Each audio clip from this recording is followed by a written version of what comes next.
والسلام علیک یا نبی اللہ وعلی آلک واصحابک یا نور اللہ۔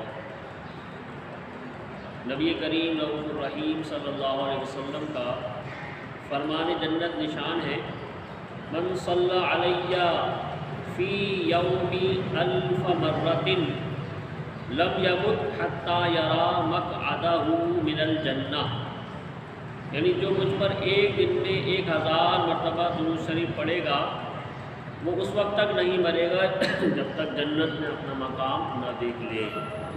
صلو علی الحبیب صلی اللہ تعالی علی محمد۔ پیارے اسلامی بھائیو، 11ویں شریف کا مہینہ ہے۔ آج کے اس اجتماع غوثیہ میں ہم پیروں کے پیر دستگیر شہنشاہ بغداد حضور غوث پاک رضی اللہ عنہ کی یاد منانے، آپ کا ذکر خیر سننے سنانے کے لیے حاضر ہیں۔ اللہ پاک ہمارا آنا بیٹھنا سننا سنانا اپنی بارگاہ میں قبول فرمائے۔ کاش ذکر غوث پاک کی برکت سے ہمیں سچی توبہ کی توفیق مل جائے،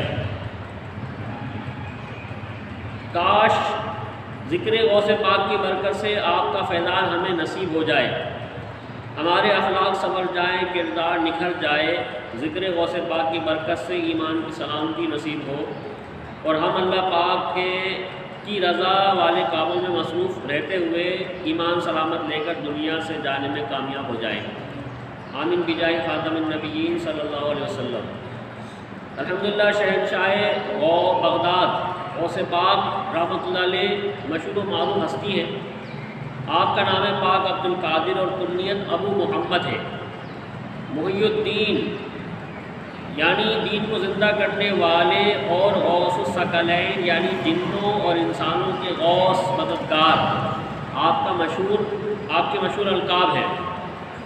حضور غوث پاک شیخ عبد القادر جیلانی رحمۃ اللہ علیہ 470 ہجری کو جیلان میں پیدا ہوئے، 91 سال اس دنیا میں تشریف فرما رہے۔ 561 ہجری میں آپ نے دنیا سے پردہ فرمایا۔ علامہ عبد القادر اربلی رحمۃ اللہ علیہ لکھتے ہیں، جب اللہ پاک اپنے بندوں میں سے کسی کو تاج ولایت عطا فرمانا چاہتا ہے تو حکم فرماتا ہے اس بندے کو ہمارے محبوب حضرت محمد مصطفیٰ صلی اللہ علیہ وسلم کی بارگاہ میں پیش کرو۔ چنانچہ اسے بارگاہ مصطفیٰ میں پیش کیا جاتا ہے۔ سرکار علی وقار مکی تاجدار صلی اللہ علیہ وسلم فرماتے ہیں اسے ہمارے شہزادے عبد القادر جیلانی کے پاس لے جاؤ تاکہ وہ اس کی قابلیت دیکھ لے۔ چنانچہ اس بارگاہ غوثیت میں پیش کر دیا جاتا ہے۔ حضور غوث پاک رحمۃ اللہ علیہ اس کی قابلیت کو دیکھ کر اس کا نام دفتر محمدی میں لکھ کر مہر لگا دیتے ہیں۔ پھر اس شخص کو دوبارہ بارگاہ رسالت میں پیش کیا جاتا ہے۔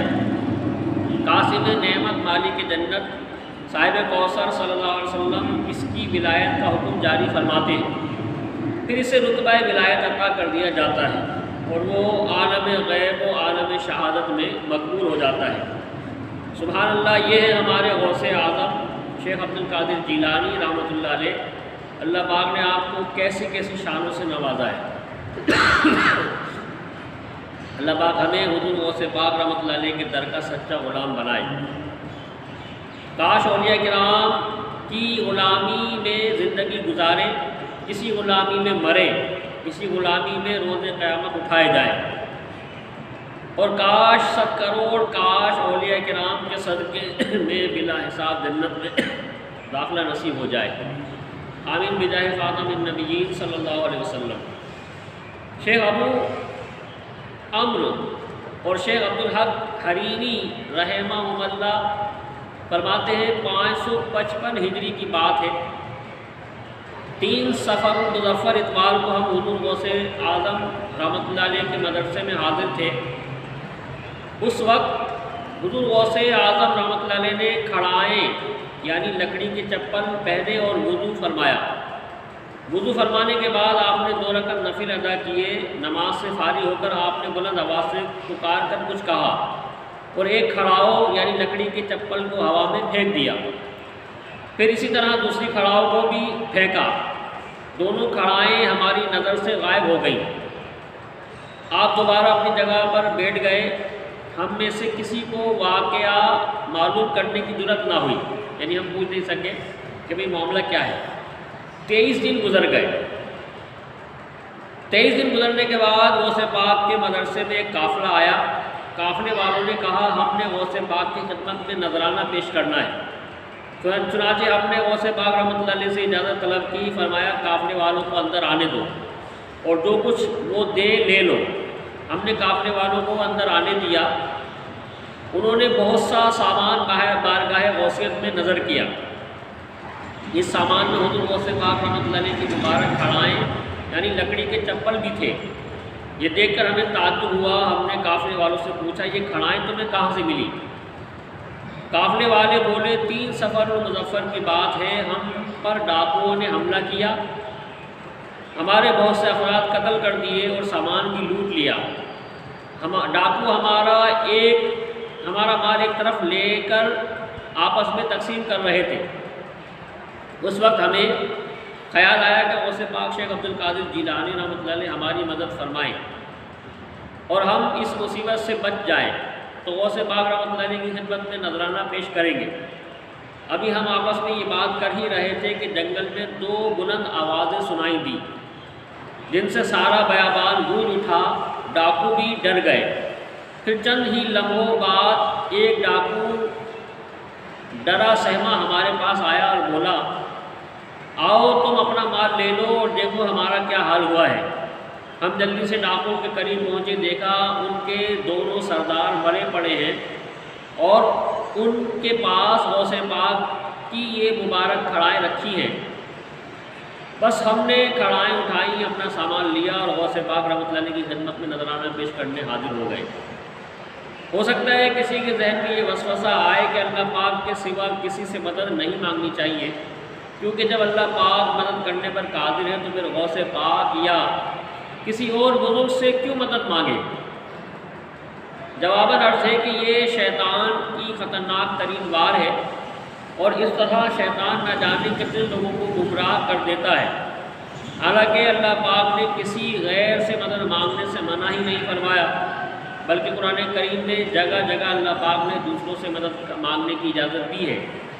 ویسے بھی غوث پاک یا کسی اور بزرگ کا مدد فرمانا غیر اللہ کی مدد ہے ہی نہیں، یہ اللہ پاک ہی کی مدد ہے۔ غوث پاک کی مدد فرماتے ہیں تو اپنی طاقت سے نہیں بلکہ اللہ پاک کی عطا سے مدد فرماتے ہیں۔ دیکھیے غزوہ بدر کے موقع پر اللہ پاک نے فرشتوں کو مدد کے لیے بھیجا۔ اللہ پاک فرماتا ہے اِذْ یوحی ربک الی الملائکۃ انی معکم فثبتوا الذین آمنوا، جب اے معبود تمہارا رب فرشتوں کو وحی بھیجتا تھا کہ میں تمہارے ساتھ ہوں، تم مسلمانوں کو ثابت رکھو۔ یہاں دیکھیے فرشتے بھی غیر اللہ ہیں، اللہ پاک نے خود فرشتوں کو فرمایا ہے فرشتوں ایمان والوں کو ثابت قدم رکھو، میں تمہارے ساتھ ہوں۔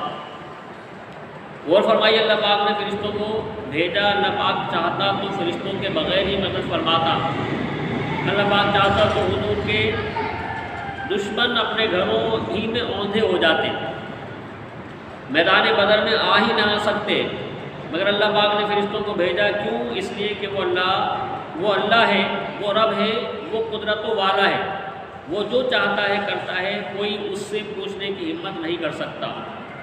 بخاری شریف کی ایک حدیث قدسی ہے، حدیث قدسی اس حدیث شریف کو کہتے ہیں جس میں فرمان اللہ کا ہوتا ہے اور زبان مصطفیٰ جان رحمت صلی اللہ علیہ وسلم کی ہوتی ہے۔ دوسرے لفظوں میں یوں سمجھ لیجئے کہ عام احادیث میں کلام پیارے آقا مدینے والے مصطفیٰ صلی اللہ علیہ وسلم کا ہوتا ہے اور صحابہ راوی یعنی سن کر آگے بتانے والے ہوتے ہیں، جبکہ حدیث قدسی میں کلام رب کریم کا ہوتا ہے اور رسول رحمت شفیع امت صلی اللہ علیہ وسلم راوی ہوتے ہیں۔ آئیے بخاری شریف کی حدیث سنتے ہیں۔ حضرت ابو ہریرہ رضی اللہ عنہ سے روایت ہے، اللہ پاک کے پیارے نبی مکی مدنی صلی اللہ علیہ وسلم نے فرمایا، اللہ پاک فرماتا ہے جس نے میرے کسی ولی سے دشمنی رکھی میں اسے اعلان جنگ دیتا ہوں، بندہ جن ذرائع سے میرا قرب حاصل کرتا ہے ان میں میرا سب سے پسندیدہ ذریعہ فرائض یعنی مثلا نماز، روزہ، حج، زکوٰۃ وغیرہ ہے، اور میرا بندہ نوافل کے ذریعے میرا قرب حاصل کرتا رہتا ہے، یہاں تک کہ میں اس سے محبت کرنے لگتا ہوں۔ پھر جب میں اس سے محبت کرتا ہوں تو میں اس کے کان بن جاتا ہوں جس سے وہ سنتا ہے، میں اس کی آنکھیں بن جاتا ہوں جس سے وہ دیکھتا ہے، میں اس کے ہاتھ بن جاتا ہوں جس سے وہ پکڑتا ہے، میں اس کے پاؤں بن جاتا ہوں جس سے وہ چلتا ہے۔ اگر وہ مجھ سے مانگتا ہے تو میں اسے دیتا ہوں، اگر وہ میری پناہ لیتا ہے تو میں اسے پناہ دیتا ہوں۔ مفسر قرآن حکیم الامت مفتی احمد یار خان نعیمی رحمۃ اللہ علیہ حدیث پاک کی شرح میں فرماتے ہیں، مطلب یہ کہ جب بندہ اللہ پاک کا قرب حاصل کرتے کرتے اس کا محبوب ہو جاتا ہے تو اب یہ بندہ فنا فی اللہ ہو جاتا ہے، جس سے خدائی یعنی اللہ پاک کی دی ہوئی خاص طاقتیں اس کے اعضاء میں کام کرتی ہیں، اور وہ ایسے کام کر لیتا ہے جو عقل سے ورا ہے۔ اللہ پاک سے دعا ہے کہ وہ ہمیں عمل کی اپنے ولیوں سے محبت کی توفیق نصیب فرمائے۔ وما علینا الا البلاغ۔